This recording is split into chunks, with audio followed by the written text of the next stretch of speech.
থেকে। Happy birthday Rai, thank you.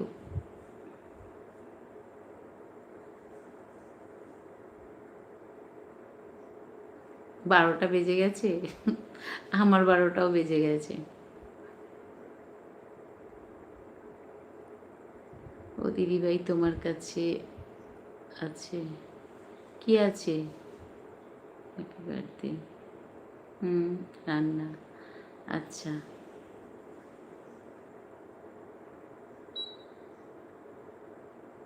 তখন তো বুঝতে পারবে যে মিথ্যা কথা বলছি না, সত্যি বলছি।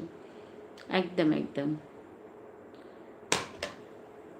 হ্যাঁ, সারা রাত লাইভ দেখলে চোখে ছানি পড়ে যাবে পাগলা। হ্যাঁ একদম। আর সারা রাত একটা মানুষকে দেখতে ভালোও লাগবে, বোকা বোকার মতন কথা। শুভ জন্মদিন রাই, খুব ভালো থেকো।